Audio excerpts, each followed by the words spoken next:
or Google Talk. On Google Talk, you can go into settings, and if you're not using Google Talk all the time, there's right in the settings there's a thing that says automatically sign in. Now you can uncheck automatically sign in, and when you go back here, which I'm not gonna do, you press menu and you press like this button here, and it says sign out. You can sign out of Google Chat and just leave it off all the time, and close out the application, because even if you close the application with a task killer, the Google Chat will still stay on in the background. I've heard that messes with your battery. I never use Google Chat, so I don't really care about that. If a friend wants to Google Chat me, they'll just let me know and I'll turn it on. It's not a big deal. You go to it and it turns on by itself. But that's my preference. If you want to have Google Chat on all the time, then put it on. It's up to you. I'm just giving suggestions here. You know, I hope nobody in the comments or just says that, oh, then the phone is unusable if you have all these things turned off. Again, this is my choice, and if you don't like it, then don't then don't do it. It's no big deal. Give me a second. Let me just dismiss this notification here. Again, I use Auto Task Killer. I bought it because I didn't like the ad. Also, I think some of these, if you're worried about the battery, some of these applications that have the advertisement, I believe that uses battery. So if you're worried about that a little bit, just go ahead and pay the $1 that costs the app, and so they can take away the ad. Like for example, this Air Control, I paid the $2. It's a really fun game. It's $2, and you can go ahead and take away the ad if you think it's going to be a problem. Now I use Task Killer. Task Killer is an issue. Some people say use it, some people say don't. I do it every once in a while. I just come in here and I have a bunch of stuff running. I press kill. I don't kill the Task Killer. I always leave it running up top. Again, this is my choice. I think this saves me battery life and it keeps my phone lag free or anything like that. If you can't put up with this because it's so much easier on other platforms like the iPhone or whatever, then that's your choice. I think on the iPhone, by the way, you have all these apps, they just pile on, and some of the stuff stays running. And a friend of mine has iPhone 4, so I know what I'm talking about. They just stay on, and some of the stuff like Pandora or something, like you have to close it because it doesn't close. So you do have to manage the tasks.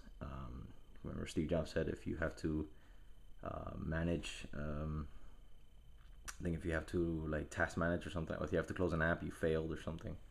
I don't know what that he said, but you have to do it with some things on the iPhone. So again, if you don't like this is not a big deal. You just press a button. If you don't want to do it and leave it, don't have a task killer, then don't have a task killer. It's up to you. On the settings for this, I have it on auto start. Show the notification bar. My ignore list, I put if you have one of these task killer, always put the clock on the ignore list. How you do it is you press and hold the icon, and then you put ignore, and it goes to your ignore list. The ignore list is gonna have put the clock on the ignore list, because if not, the alarm clock doesn't work. If you kill the alarm clock here, then it won't wake you up in the morning. So it put the alarm clock on the ignore. I put a few other things here, like the little battery indicator that I have. It's called Battery Indicator Pro, or just Battery Indicator Regular. Again, that has an ad, so I paid for it to take out the ad. Just voicemail messages, because sometimes when you kill it and you have like a message waiting for you, then it kills the notification. My Backup Pro, because you don't want to kill that, because it does a daily backup. That's the way I have it set up. I'm rambling on here. Okay, I tried on the auto kill for a while, and it didn't really work. I didn't like it to auto kill. I thought it was maybe draining more battery than it. So I just disable it, and every once in a while I go in there and I kill the apps. I mean, it's not a big deal. Again, if you want to put that on, you put that on. It's up to you. Security level, I always put medium, so I can see a lot of stuff, but not stuff that I don't know what the hell is going on with.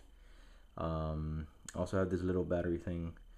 Like I said already, it's called the battery indicator. And it's pretty cool. It gives you a percentage, which it doesn't work here. And right from here, you can go to the battery usage, and you can see that 14 hours and 30 minutes, and I still have 16% left. And this is what I've used. Display, phone idle, voice, and Bluetooth. And again, I just went through every single app, like the Twitter and stuff like that, and just look at the settings and see if it says, you know, that it's going to check every half an hour or auto update or whatever. Just, you know, decide if you want that or not, and if you don't, then, you know, it might save your battery. So again, guys, if you have any questions, leave them in the comments. I'll try to answer as many as I can. And sorry that this video took so long. I just wanna, I feel like I wanna explain everything that I've looked through many videos and forums, and some people are not explaining. And this is just my experience. If you don't want to do these things, don't do them. This is just my thoughts. Again, well, some people are gonna say that the phone is unusable, but this is the way I like it. I mean, it's perfectly usable to me. Oh, sorry about the my disgusting fingers on the camera. Apologize about that if anybody was disgusted by my nails. So it's, yeah, it sucks. And that's it. Overall, a friend of mine has the iPhone 4, and I think it's a great device. And I mean, the screen is really nice, but when you compare it next to this, I mean, it's the pixels are almost, you can't even tell. I mean, they're both really good screens. Obviously, the iPhone 4 looks a little better. It looks a little brighter, and the colors look different. But I prefer the size. And when you're looking at text and pictures and stuff like that, you can barely tell that the iPhone looks a little bit better. I mean, it's not at all. Overall, I think this phone is awesome. I mean, it's pretty. Some people are comparing it to the Jord X and saying that it's fat. I don't think so. I mean, when you don't have it in a case, it feels good in the hand. I think the Jord X is. I don't have it yet, but I think it's gonna feel squarey. Like the iPhone 4 is skinny, but it feels like, I don't know. It feels like a can of tuna or something. It's just it's blocky. You know, I prefer. I mean, it's just preference. I prefer a rounded off. This phone feels skinny. I mean, it's not. I mean, if you have an iPhone 3G or 3GS, you know that's skinny. That's not big. That's what this is. And it's awesome. You know, it's not for everybody. It's a big screen, but I like it. So again, just if you want to ask any questions in the comments, just I'll answer as I can. And you know, thanks for watching.